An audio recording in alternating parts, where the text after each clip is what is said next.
Petrópolis, que apresenta hoje a música coral na época do Império, do Instituto dos Meninos Cantores, é ponto de cultura.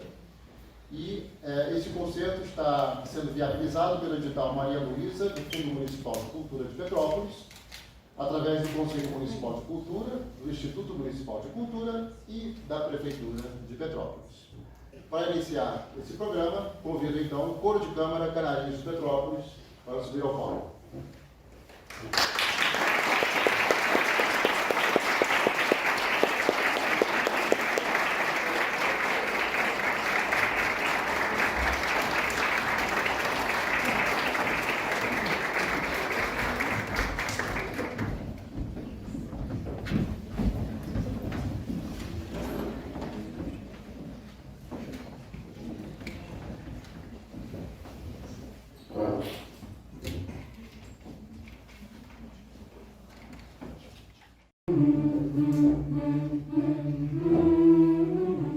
Bem-vindos ao nosso passeio pelo ambiente musical dos tempos imperiais. Tempos de óperas, modinhas, lundus, valsas, cantigas de roda, machixe, mas principalmente um momento de valorização da cultura brasileira, que podemos chamar de romantismo brasileiro. Apesar de algumas perdas e desajustes políticos devido às guerras e revoltas nos anos iniciais do primeiro reinado, as artes em geral, especialmente a música, começam a se reestruturar e ganhar força com a reativação da Orquestra da Capela Imperial, que juntamente com o coro é entregue à direção de Francisco Manuel da Silva. Francisco, que é mais conhecido por todos nós como o autor da melodia do Hino Nacional Brasileiro, é uma figura de extrema importância nessa época, pois se torna fundador e diretor do Conservatório de Música, que anos mais tarde daria origem à Escola de Música da UFRJ. E o coro imperial começava a admitir meninos que estudavam no conservatório e a influenciar o movimento musical. Ouviremos agora de Francisco Manuel da Silva, Aleluia para o Sábado Santo.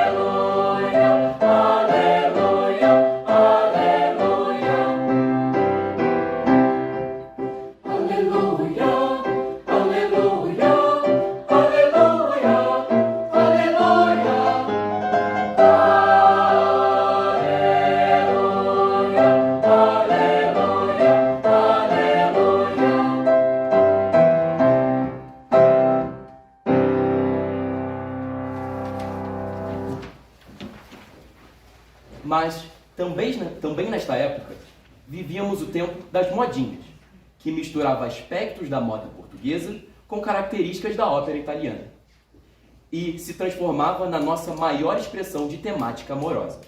Cantada em tons de caráter melancólico, teve nomes como Cândido Inácio da Silva e Joaquim Manuel da Câmara. Tornou-se tão popular que poetas do romantismo como Casimiro de Abreu e Gonçalves Dias costumavam escrever versos para as modinhas. Anos mais tarde, elas também mereceriam o registro em um livro de Mário de Andrade, chamado Modinhas Imperiais, tornando este um importante documento deste gênero musical. Ouviremos agora de Marcos Portugal, Você Trata Amor em Brinco, e de Joaquim Manuel da Câmara, Se Queres Saber a Causa.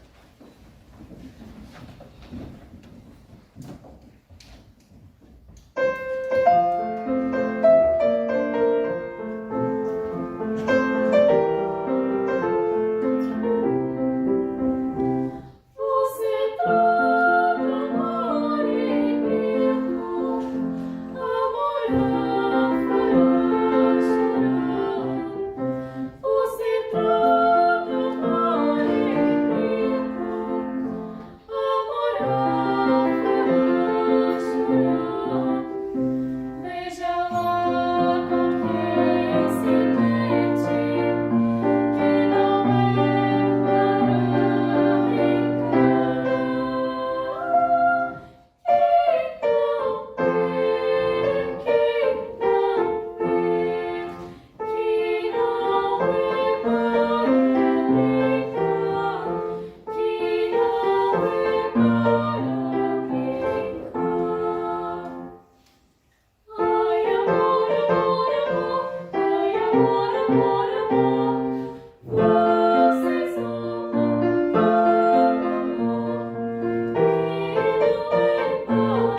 Além das modinhas, outro gênero musical muito presente na sociedade era o lundu. Originalmente, era uma dança híbrida que misturava o batuque africano dos escravos com o ritmo português. No século XIX, o lundu evoluiu para a forma de canção urbana, com versos de cunho humorístico e lascivo, sendo muito apreciado em circos, casas de chope e nos salões do Império. Graças aos céus divadios, as ruas limpas estão. Graças aos céus divadios, as ruas limpas estão. Deles a casa está cheia, a casa da correção. Deles a casa está cheia, a casa da correção. Deles a casa está cheia, a casa da correção. Deles a casa está cheia, a casa da correção. Já foi-se o tempo de mendigar, fora vadios, vão trabalhar. Fora vadios, vão trabalhar.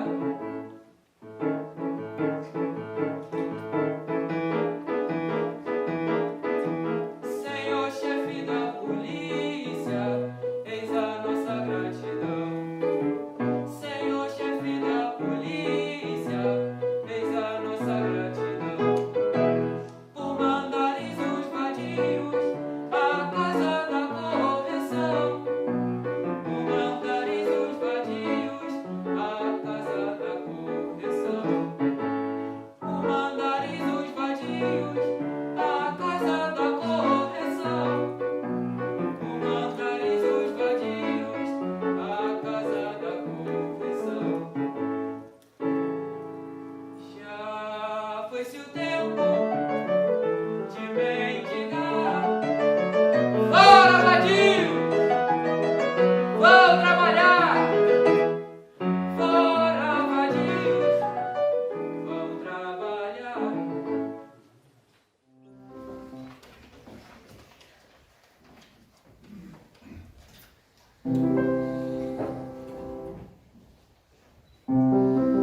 Logo nasce velha, está vivo grande namoro. Numa gaiola de ferro, chamando sorococó. Lá no lago da Sevilha, está vivo grande namoro. Numa gaiola de ferro, chamado sorococó. Cobra feroz que toda atacada de nós libera, tira a patada.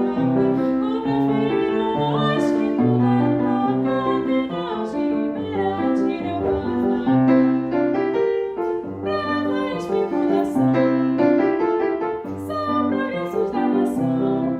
Brava especulação, são progressos da nação. Brava especulação, são progressos da nação.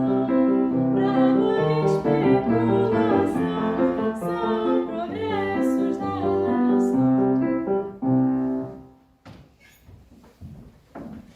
Mais tarde, após a abdicação do trono por seu pai Dom Pedro I, Pedro de Alcântara, então com 15 anos incompletos, se torna o imperador Dom Pedro II. Já estávamos no segundo reinado, e aí todas as atividades culturais se intensificaram. Dom Pedro II era amante da música, das artes e da cultura de uma forma geral. O Brasil começava a receber visitas de companhias líricas italianas que deixam por aqui vários instrumentos e músicos, que se tornam professores, que com seu ofício influenciam todo o movimento musical da época. Orquestras e bandas se organizavam por toda a parte. Foram criados o Teatro Lírico Fluminense e a Ópera Nacional, também dirigidos por Francisco Manuel da Silva. Olha ele aí de novo, aquele do hino nacional. Embora não fosse músico de grandes recursos, tinha grande capacidade de organização e administração. Nesta fase, a ópera passa a ser uma forte vertente e se junta às modinhas, ao lundu e ao machixe no cenário cultural do Império. Com grande participação dos coros que ganham tanta importância, é criada a Academia Imperial de Música e Ópera, e destinada ao ensino de canto e ao exercício do coro. Ouviremos agora 2 coros de ópera, de Giuseppe Verdi, Vapenseiro, da ópera Nabucco, e de Jacques Offenbach, Barcaroli, da ópera Os Contos de Hoffmann.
Neste período, mais de 500 récitas com temas nacionalistas em italiano e posteriormente em português foram realizadas.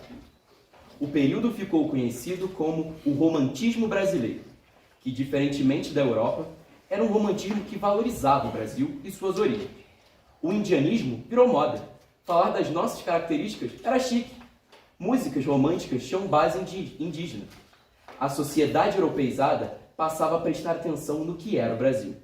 Romances, pinturas e anúncios de jornais constantemente traziam temas indianistas, e até famílias tradicionais, com nomes lusitanos, resolveram adotar nomes indígenas como Caramuru e Tibiriçá, configurando-se em um movimento estético, cultural e político. A ida à ópera ou ao teatro era um acontecimento. Mas não pensem vocês que a corte frequentava apenas por amor à arte. A sociedade queria ser vista. Os teatros também eram lugares para negócios e encontros amorosos. Como escreveu Machado de Assis, os camarotes dos teatros eram palcos em miniatura, numa clara referência à encenação que acontecia na plateia. E nem sempre a ópera era a única atração. Do programa poderiam fazer parte operetas, música instrumental, teatro, dança, poesia e até atrações circenses. O imperador Dom Pedro II e a imperatriz Teresa Cristina eram incentivadores das artes. Todas as atividades da família imperial tinham teatro ou música. Ela, ao mudar-se para o Brasil, trouxe na bagagem músicos, pintores, professores, botânicos e pesquisadores. De Dom Pedro II, poderíamos dizer que, para os padrões da época, era globalizado. Mantinha correspondências com nomes como Louis Pasteur, Alexander Graham Bell e Richard Wagner.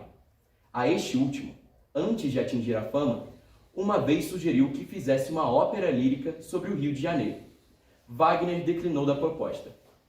Pouco depois, ao assistir ao lado do imperador da Alemanha à consagração da tetralogia do compositor, Dom Pedro II se intitulou um wagneriano histórico, e não de primeira viagem, como os demais ali presentes.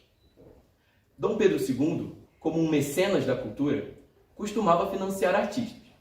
Um deles foi Antônio Carlos Gomes, que dedicou da sua ópera O Guarani ao imperador, sendo esta estreada no Teatro La Scala, em Milão, no ano de 1870. Tunico, como era chamado carinhosamente na época, conseguiu combinar em sua obra os símbolos mais originais da nossa cultura com o padrão das óperas europeias, mostrando uma universalidade repleta de particularidades. Ouviremos agora de Antônio Carlos Gomes, Coro dos Caçadores da ópera O Guarani, e também do mesmo, Hino à Mocidade Acadêmica.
Carlos Gomes retorna ao Brasil, mas, com o movimento republicano e o consequente fim do Império, ele sofre represálias por ter sido apoiado pelo imperador.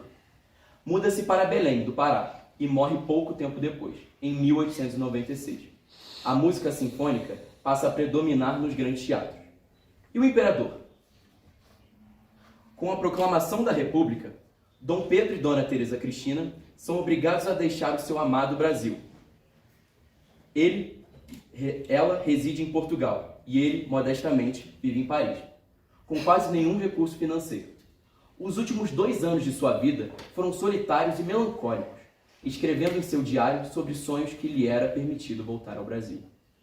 Nosso imperador, que sempre preferiu cultura à política, morre na Cidade Luz, em dezembro de 1891, e, a seu pedido, em seu leito de morte, é colocado um travesseiro com terra do Brasil.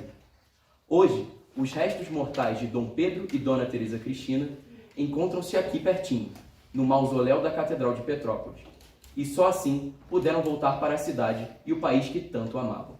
Ouviremos agora de Wolfgang Amadeus Mozart, Lacrimosa, da Missa de Requiem.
Em todo esse cenário musical, tão estimulado durante o Império, os coros sempre tiveram um papel de destaque, pois dispõem de recursos em sua estrutura musical e força cênica e foram presença certa nos vários seguintes culturais daquele período. Por exemplo, em 1862, quando se inaugurou um monumento à memória de Dom Pedro I, cantou-se o hino da independência em um concerto, com um coral de mais de 500 vozes, dentre elas estudantes de vários colégios, sendo 33 do Colégio Pedro II, que mantinha o ensino de música na sua grade curricular. Portanto, como podem ver, desde o período imperial, o ensino do canto coral é tradição, papel que o Coral dos Canarinhos muito bem representa há 80 anos, formando gerações de crianças e adolescentes. Chegamos ao final do nosso passeio musical e esperamos tê-los transportados à época do Império, em que a cultura e a ciência tinham um papel fundamental no governo de Dom Pedro II, sendo ele mesmo um amante das artes e do conhecimento. Espero que todos tenham gostado da nossa apresentação. E eu abro espaço aqui para a gente conversar um pouquinho sobre coro coral. Tanto foi falado no texto que os coros foram sempre incentivados desde a época do Império, e na cidade de Petrópolis, principalmente aqui, nós tivemos um dos grandes primeiros coros, né, fundados por colonos alemães, que foi o Coral Concórdia, chamado na época, em 1863, o primeiro coral fundado na cidade de Petrópolis. E nós, dos Canarinhos de Petrópolis, somos o coro de meninos mais antigo do Brasil em atividade. Muito bem, alguém já cantou em coro aqui? Alguém sabe como é que funciona um coro? Mais ou menos. Mais ou menos. A gente olha assim, isso é um coro de câmara, é um coro bem pequeno, né? Mas a gente tem divisão de vozes, né, chamadas naipes, né? Cada naipe representa tem um timbre diferente, né? Nós temos, nesse caso aqui, no coro temos 4 vozes, um soprano, contralto, tenor e baixo.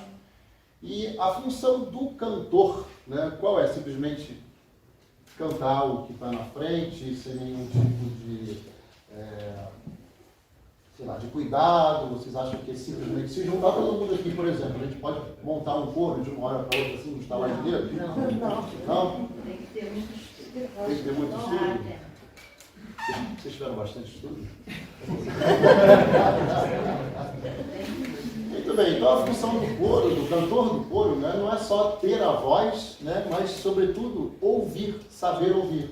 Né, porque, além da sua própria voz, ele tem outras vozes que ele tem que prestar atenção e tentar harmonizar com as outras vozes. Primeiro dentro do seu próprio naipe, né, e depois harmonizar com as outras vozes. Naipe, a palavra naipe para todo mundo é tranquilo, todo mundo sabe o que é um naipe, né? Quem não sabe o que é naipe? Vamos lá atrás. 2. O naipe é o que nós chamamos, é um conjunto de instrumentos ou de vozes que são semelhantes ou que tenham o mesmo timbre. Por exemplo, numa orquestra, nós temos o naipe dos violinos, temos o naipe das violas, o naipe dos violoncelos, o naipe dos sopros de madeiras, como flauta, clarinete, etc. O naipe dos metais, o naipe da percussão. Então é um conjunto, digamos assim, de vozes que tenham características semelhantes ou iguais, né? Então nós temos aqui os nossos baixos, são os rapazes lá. Levanta a mão aí, por favor, os baixos, são as vozes mais graves. Temos os tenores, levanta a mão, por favor, os tenores, que são aqueles 4 desse canto aqui. Os contraltos, levanta a mão os contraltos. E as nossas sopranos aqui, as 3 da primeira fileira. Então, cada timbre, cada naipe tem um timbre específico, né? Então a gente vai montar um acorde aqui, bem facilzinho para todo mundo entender. Baixos, por gentileza. São as vozes graves. Os tenores. Os contraltos. E os sopranos. Então, isso nós chamamos de harmonia. Né? Agora vamos mudar o acorde. Ficou diferente? Todo mundo sentiu a diferença? Então, o que é mais triste, mais alegre? Vamos voltar para a alegria? Isso é o que nós chamamos de acorde maior e menor, para quem não conhece. Então existe uma harmonia que tem um acorde maior e a harmonia que também tem um acorde menor. Vamos fazer o mesmo acorde e agora eu vou mudar completamente. Quero saber se vocês vão conseguir entender.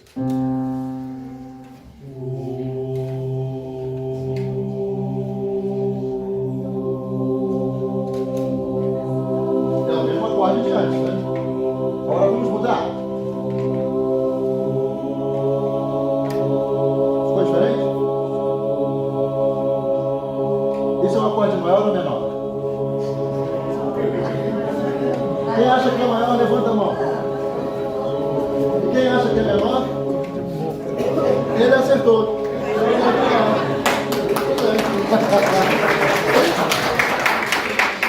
Muito bem. Existe uma nota no acorde, na harmonia, que dá a característica do modo maior e o menor. No caso aqui, essa nota foi cantada pelo soprano. As três aqui cantaram primeiramente um acorde maior, né, com a terça, que nós chamamos de terça maior, e depois cantaram um acorde menor na primeira vez, descendo meio tom, a mesma nota.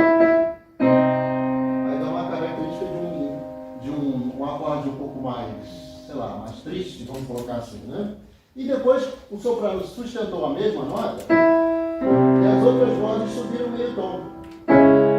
Mas também foi um acorde menor, né? Então é assim que a gente administra, né?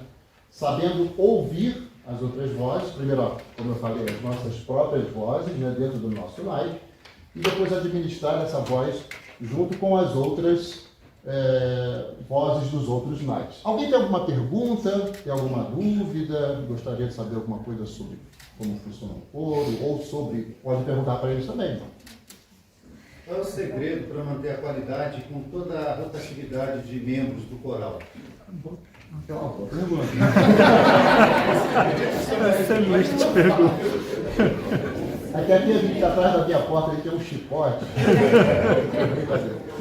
É muito estudo, é muita dedicação, né?